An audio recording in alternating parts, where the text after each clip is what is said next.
let me talk about Ruth a little bit. She claims she's a busybody. Going to summer activities with friends, keeping up with what? I can't. Pipes. Anyway, whatever it is. Ruth also spends a lot of time with the family up in Montana, so we usually miss her for a period of time every year. But she always comes back and entertains us. Okay. This is going to be a book speech out of Entertaining the Speaker, book speech number 4. And the purpose of the speech is to tell us about, or educate us about, John Muir.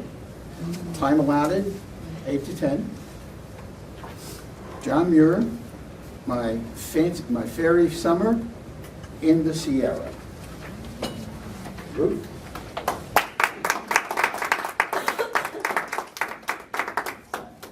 Good morning, fellow Toastmasters and guests. John Muir. He was the champion of the wilderness and founder of the Sierra Club. Not a quandary for him. I will be reading from his journal entitled My First Summer in the Sierra. He wrote this in 1869. In the Great Central Valley of California, there are only 2 seasons, spring and summer. The spring begins with the first rainstorm, which usually falls in November. In a few months, the wonderful flowery vegetation is in full bloom, and by the end of May, it is dead, dry, and crisp, as if every plant had been roasted in an oven. Then the panting flocks and herds are driven to the high, cool, green pastures of the Sierra. I was longing for the mountains about this time, but money was scarce, and I couldn't see how a bread supply was to be kept up.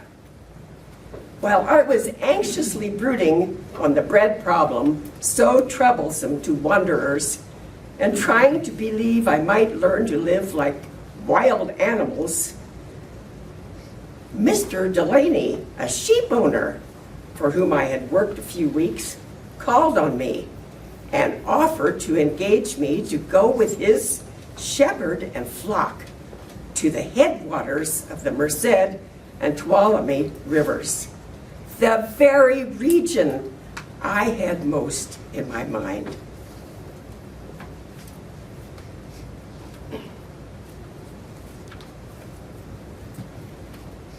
Therefore, I concluded to go, though still fearing when I saw the silly sheep bouncing one by one through the narrow gate of the home corral to be counted, that of the 2,050 sheep, many would never return.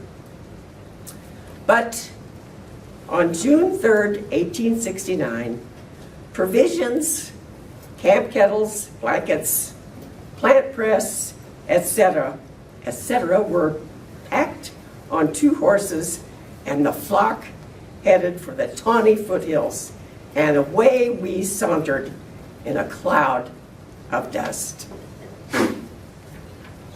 We headed up high, and of course, every day, Mr. Muir made his journal entry.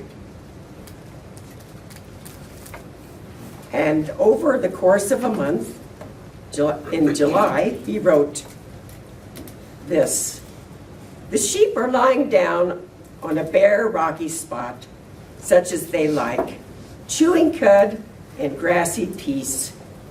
Cooking is going on, and appetites growing keener every day. No lowlander can appreciate the mountain appetite.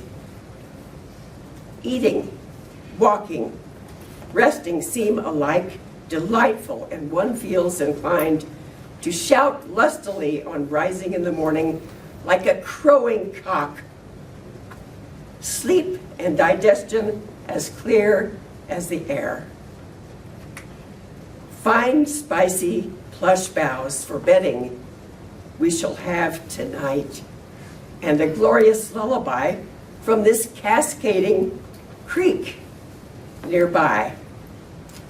Never shall I forget its glad cascade songs, the low booming, the roaring, the keen silent, silvery clashing of the cool water rushing,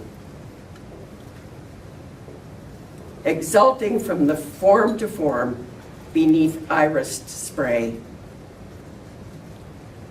Seen white in the darkness and its multitude of voices sounding still more impressively and sublime.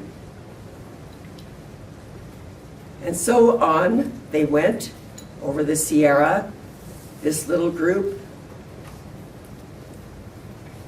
And in August and into September, and finally on September 20th, he wrote this. A terribly hot, dusty, sunburned day. We made a long drive, and before sundown, reached the home ranch on the yellow San Joaquin Plain.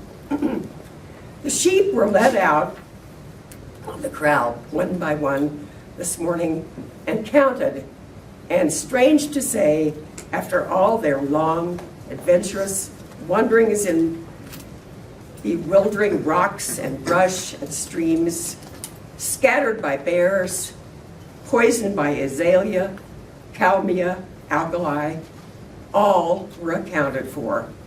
Of the 2,050 that left the corral in the spring, lean and weak, 2,025 had returned fat and strong. So it was that I ended my forever memorable first high Sierra excursion. I have crossed the range of light, surely the brightest and best of all the Lord has built, and rejoicing in its glory, I gladly, gratefully, hopefully pray I may see it again. John Muir.